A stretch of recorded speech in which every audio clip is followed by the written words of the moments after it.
good morning. I'm here to read you story number 3, which is about Confucius and honesty.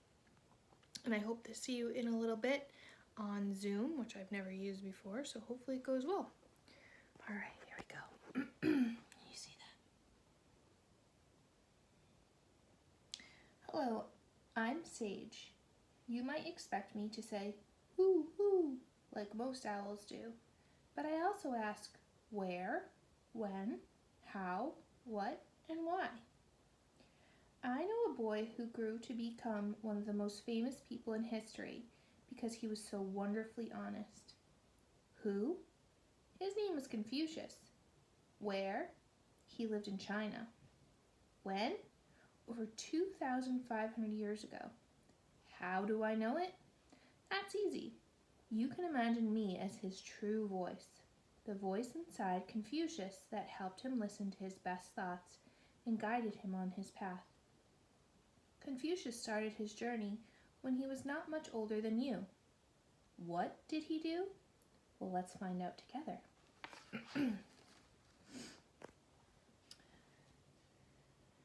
Once upon a time in the Chinese province of Lu, there was a little boy named Confucius. His father was an old man when Confucius was born, and he was happy to have a son late in life. His father would often tell Confucius how proud he was of him, and how certain he was that his son would grow into a wise and honest person. Confucius loved his father dearly, but all too soon his elderly father died, and it was very difficult for Confucius and his mother. Confucius was sad, but he was determined to become the man his father hoped he would be, and the person he himself wanted to become, a wise and honest man.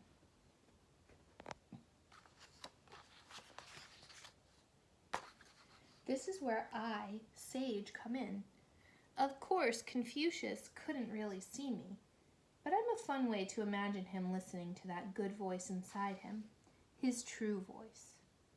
One day, little Confucius wondered, how do I become wise?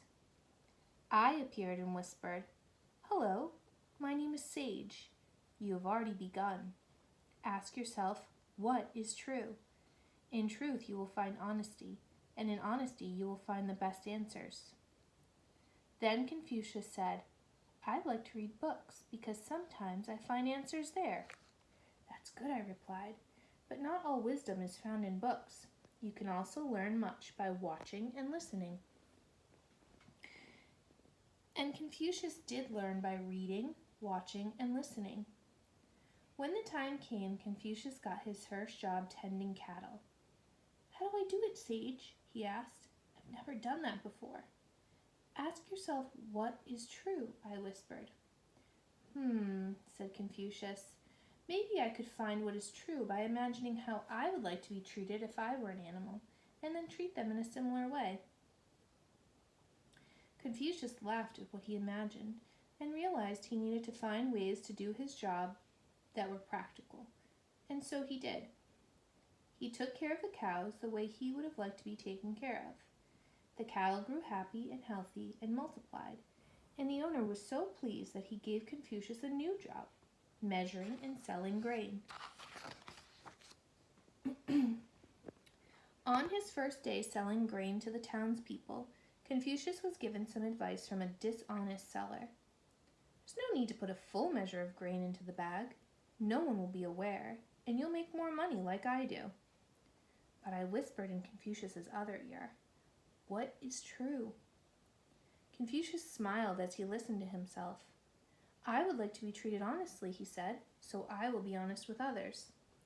Then he filled his sacks with a full measure of grain. Do you think Confucius felt good when he was honest? Word of Confucius's honesty spread, and many people admired him. One day, a wealthy man asked Confucius if he would become a teacher to his son. Confucius said that he would be willing to teach all who were interested in learning, but that he would only charge those whose fathers had the money to pay, while other children would be able to attend his school for free. Confucius never shouted or scolded his students, but when they misbehaved, he would send them away. "I will not force anyone to listen to me," he would often say. "Do you think it is good to listen?" Confucius's fame as a great teacher spread, and he would often travel to give his lessons. In those days, people traveled by foot, so Confucius would walk far and wide spreading his teachings. Confucius gathered many followers, read in many libraries, and even studied music. He learned to play an instrument and how to sing more than 300 songs. Do you think it might be fun to learn to play music and sing? Once on his travels, though, something terrible happened. Confucius came to a city where he was mistaken for a man who looked a little like him, but who was an evil bandit who had robbed the people before. The people of the city captured Confucius and threw him into a dark and dirty prison.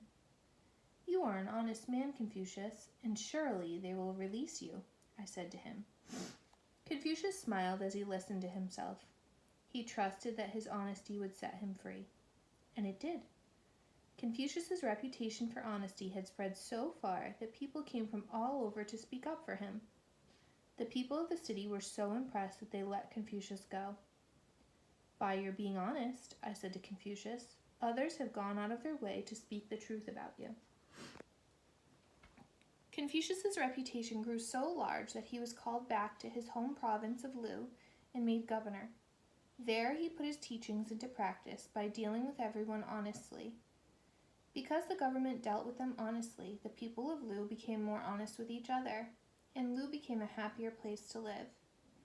By listening to his true voice, Confucius not only made himself happier, but everyone around him became happier too. Are you happier when you're honest and when people are honest with you? Even when he was very old, Confucius continued to teach. He would do it by asking his followers questions. The words integrity and honesty both mean telling the truth, he would say. "Can anyone tell me which of them must always come first?" One person replied, "Integrity means telling the truth first to yourself, while honesty means telling the truth then to others." I hooted to Confucius. "People are learning so much with you." Today, China, like the rest of the world, has changed in many ways. But the wisdom of Confucius is still being learned. One of his most famous sayings was, "Do not impose on others what you do not wish for yourself." Known as the Golden Rule, this phrase is still used today. Now, as our story ends, you might want to think about yourself. Does being honest make good sense to you? What you decide to do with your life may be different from the path that Confucius chose. But whatever you choose, you may discover that when you are honest with yourself and others, you can be happier too, just like our good friend Confucius. Here's some facts about him. Confucius was born more than 2,500 years ago in the state of Lu, which is now the province of Shantung in China. He was the first and only son of Shu Lian He, who was more than 70 when Confucius was born. Confucius believed that life's purpose was to strive to attain perfection within yourself. His teachings were about 4 basic subjects: literature, human conduct, being your true self, and honesty in social relationships. The heart of Confucius's teachings was what he called Shu, which is the same thing as the Golden Rule. Repeatedly he said, "Do not impose onto others what you do not wish for yourself." Today we say, "Do to others what you want them to do to you," or treat others the way you want to be treated. During his years of study and teaching, Confucius traveled widely throughout China. Then when he was 52, he was called to office in Lu, his native state, and made governor of Chengtu for a time. Confucius strongly believed that the first duty of a ruler was to be virtuous, and that this would ensure harmony among the people. As Confucius's fame grew, more and more people wanted to study with him. Once he taught poetry, history, ceremonies, and music to about 3,000 pupils. His standards were so high, though, but he felt that only 72 of his students had mastered these subjects. Confucius died at the age of 72 in 479 BC. He was buried in Lu on the River Zi. More than 100 families decided that they wanted to be near the great teacher, and they built homes not far from Confucius's grave. For more than 200 years, the families of Confucius's disciples stayed on, and to this day, the area is known as Kungli, China, or Kung's village, the village of the Kung people, the philosopher. Kung was the true name of the great philosopher, and Confucius is the way his name, Kung Fu Tzu, the philosopher Kung, was translated into Latin and then English. During the last 20 centuries, there have been many other great Chinese philosophers, but none has had as much impact on the world as Confucius did. Although he was not religious, his ideas about morality became a religion called Confucianism, which has been the only state religion of China. So that's the end of our story, and tomorrow we're going to read about Helen Keller, who I'm sure you have heard about, and I will see you in a little bit on Zoom. Bye, guys.